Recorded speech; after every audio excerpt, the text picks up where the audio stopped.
दोस्तों, मैं लेकर के आ गया हूँ एक और नई कहानी जिसको सुनने के बाद आपका दिल भी दहल जाएगा। एक बड़ा ही धनवान आदमी एक गांव में रहता था। जैसे कि ज़्यादातर पैसे वालों को होता है, इस धनवान सेठ को भी अपने पैसों का घमंड था। वह जिस गांव में रहता था वहाँ पर ज़्यादातर लोग किसान थे। इन सभी किसानों के पास जितनी ज़मीनें थी उससे कई गुना ज़्यादा ज़मीनें इस सेठ के पास थी। कई गरीब किसान तो इसके खेत में काम करते थे। इस गांव में मोहन नाम का एक बड़ा ही मेहनती और सच्चा किसान रहता था। मोहन का परिवार थोड़ा बड़ा था। उसके परिवार में उसके बूढ़े माँ बाप, पत्नी और 3 बच्चे थे जो अभी काफ़ी छोटे थे।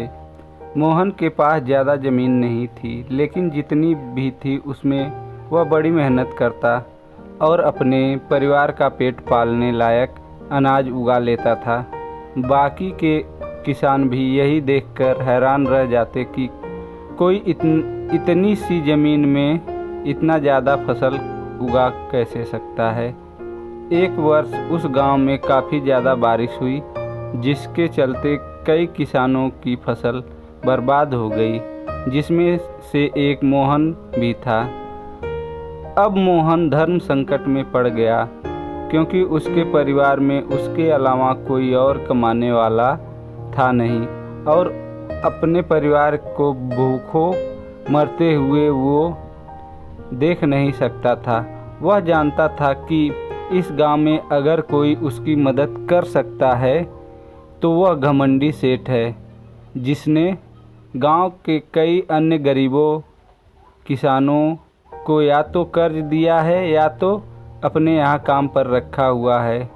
हाथ पर हाथ धरे बैठे रहने के बजाय उसने इस सेठ के पास जाने का फैसला किया और एक दिन उसके पास पहुँच गया। सेठ के पास पहुंचकर मोहन बोला, सेठ जी, आपकी बहुत मेहरबानी होगी अगर आप मुझे थोड़ा सा कर्ज दे दें, जिससे मैं अपने खेत में फिर से कोई फसल उगा सकूं, या फिर आप मुझे अपने यहाँ नौकरी दे दें ताकि मेरे परिवार को 2 वक्त का खाना मिल सके।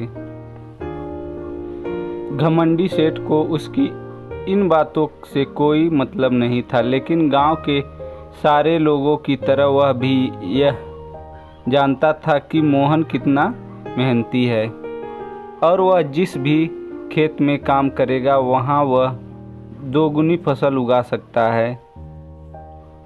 सेठ ने सोचा, अगर मैं इसे पैसे उधार दे देता हूँ तो शायद यह इन स्थिति में नहीं है कि मुझे वापस लौटा सके, लेकिन अगर मैं इसे अपनी खेतों में काम करवाता हूँ तो मुझे ज़रूर 2 गुना फ़ायदा होगा। सेठ मोहन से बोला, देख भाई, पैसा तो मैं तुझे दूंगा नहीं और मेरे पास अभी खेत में काम करने के लिए कई किसान पहले से मौजूद हैं।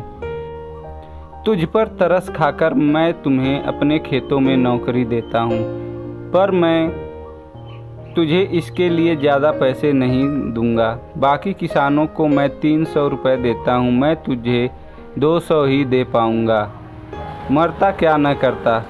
सोहन ने सेठ की शर्त मान ली और उसी दिन से सेठ के खेतों में काम करना शुरू कर दिया। 2 महीनों तक नियमित वो सेठ की खेतों में जाकर कड़ी मेहनत करता और देखते ही देखते 4 महीने का काम उसने अपनी मेहनत से 2 महीने में ही ख़त्म कर दिया। सेठ उसके काम से काफ़ी खुश था, लेकिन वह कभी उसको यह जताता नहीं था। जब सेठ ने देखा कि उसका खेतों का काम अब ख़त्म हो चुका है, अगर वह मोहन को काम करने से निकाल देता है तो उसके 2 महीने के पैसे बच जाएंगे।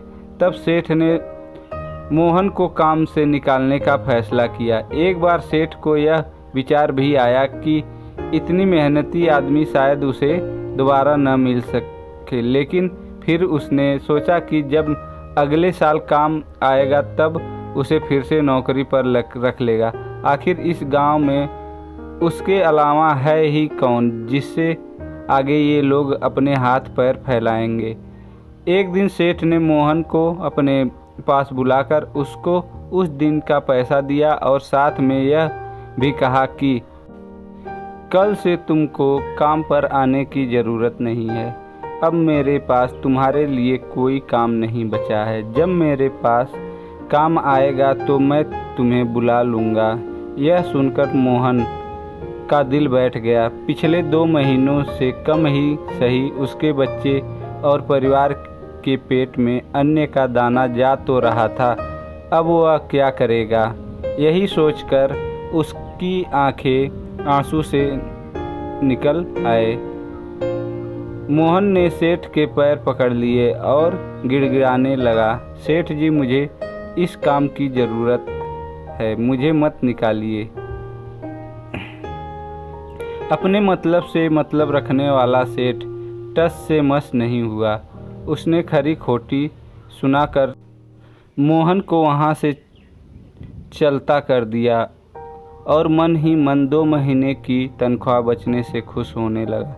अगले दिन जब सेठ सवेरे उठा और अपने आंगन में आया तो उसने देखा कि मोहन उसके आंगन में बैठा है।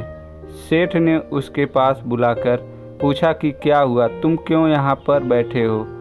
मोहन बोला, सेठ जी मुझे वापस काम पर रख लीजिए। आप जानते ही हैं मेरी आर्थिक स्थिति कैसी है, थोड़ी दया कीजिए। लेकिन सेठ ने उसकी एक न सुनी और फिर एक बार उसे बुरा भला कहकर वहाँ से जाने के लिए कहा। बेचारा मोहन अपना सिर नीचे झुकाकर वहाँ से चला गया। अगले दिन फिर से यही घटना दोहराई गई। मोहन फिर से सेठ के आंगन में बैठा था। सेठ ने फिर से उसको वहाँ से जाने के लिए कहा। यही घटना अगले कई दिनों तक चलती रही। तब मोहन सेठ को हकलाने पर भी वहाँ से नहीं जाता था और वहीं पर बैठा रहता था। एक बार सेठ ने उससे पूछ लिया, तुम कैसे आदमी हो, मैं तुम्हारा इतना अपमान करता हूँ लेकिन तुम्हें कोई फर्क नहीं पड़ता। तब मोहन ने सेठ से कहा, बुरा तो बहुत लगता है सेठ जी, लेकिन जब घर जाता हूँ और भूख से बिलखते अपने माँ बाप और बच्चों को देखता हूँ तब यह अपमान मुझे कुछ भी नहीं लगता। इतना सब कुछ होने के बाद भी सेठ का दिल जैसे पत्थर का बना हुआ था। उसने मोहन को अभी तक काम पर नहीं रखा और न ही उसका ऐसा करने का कोई इरादा था। एक दिन सेठ ने सोचा कि कुछ दिनों के लिए किसी और गांव चला जाता हूं ताकि मोहन से पीछा छुड़ा सकूं। अगले दिन मोहन के आने से पहले ही सेठ अपने परिवार को लेकर किसी संबंधी के वहां चला गया और वहां पर 10 दिनों तक रहने के बाद फिर अपने गांव घर वापस लौटा। घर लौटते ही सेठ ने आसपास हर जगह नज़र दौड़ाई तो पाया कि वहां पर अब मोहन नहीं था। सेठ ने सोचा मेरी तरकीब काम कर गई, लगता है मोहन से अब पीछा छूट गया है। हालांकि अब सेठ के द्वार पर मोहन नहीं बैठा था, लेकिन मोहन का विचार अभी भी सेठ के मन में घर कर बैठा था। सेठ सोच रहा था, मोहन इतना जल्दी हार मानने वाला आदमी तो नहीं दिखाई देता है। उसके साथ क्या हुआ होगा? क्या उसने कोई और काम मिल गया होगा या फिर और कुछ? इन विचारों ने सेठ को बेचैन कर दिया और आखिरकार सेठ को मोहन की खबर लेने के लिए गांव जाना पड़ा। सेठ को मोहन का पता नहीं मालूम था, इसलिए आस पड़ोस के अन्य किसानों से पूछने पर पता चला कि मोहन घायल हो चुका है और अपने घर पर आराम कर रहा है। सेठ ने जब उसके घायल होने का कारण लोगों से पूछा तो सेठ को पता चला कि जब सेठ अपना घर छोड़कर किसी और गांव में चला गया था, तब बंद घर देखकर कुछ चोर उसके वहां चोरी करने आए थे, जिनको रोकने की कोशिश करते हुए हाथापाई में मोहन चोटिल हो गया था। यह सब जानने के बाद सेठ का पत्थर दिल भी अब मोम की तरह पिघल गया। सेठ को अपने किए पर पछतावा होने लगा। सेठ ने अपने आप को याद दिलाया कि कैसे उसने एक शरीफ और सच्चे आदमी को ज़्यादा काम करवा कर भी उसको पूरा पैसा नहीं दिया, और जिसको गले से लगाना चाहिए था उसे ठोकर मारकर भगाता रहा। सेठ मोहन का घर का पता पूछकर उसके घर पहुंचा तो देखा कि मोहन की घर की हालत बहुत ख़राब है। उसका परिवार भूख से बेहाल है और वह खुद अपने हाथ पैर पर चोट के साथ एक खाट पर पड़ा हुआ है। यह दृश्य देखकर सेठ की आंखों से आंसू निकल आए। सेठ ने मोहन के पास जाकर उसे सच्चे दिल से माफ़ी मांगी, उसको उसकी मेहनत के पैसे दिए, उसका इलाज करवाया और उसको हमेशा के लिए अपने यहाँ काम पर रख लिया।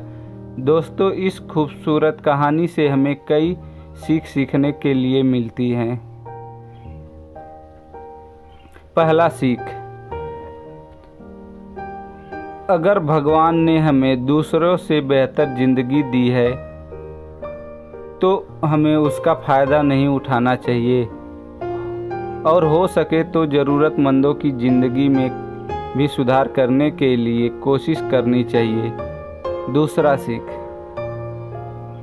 कठिन से कठिन समय में ईमानदारी और सच्चाई का साथ नहीं छोड़ना चाहिए। हाँ, यह मार्ग बड़ा कठिन है, लेकिन इसकी मंजिल तक आदमी ज़रूर पहुंचता है और उसका फल भी अच्छा ही मिलता है।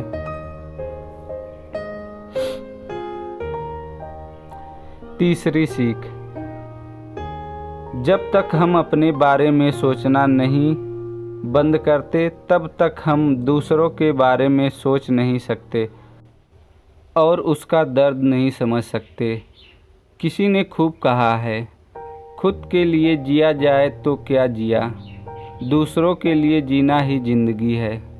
तो दोस्तों, यह कहानी आपको कैसी लगी हमें कमेंट करके ज़रूर बताएं। अगर यह कहानी आपको अच्छी लगी तो इस वीडियो को एक प्यारा सा लाइक और इस चैनल को सब्सक्राइब करना न भूलें।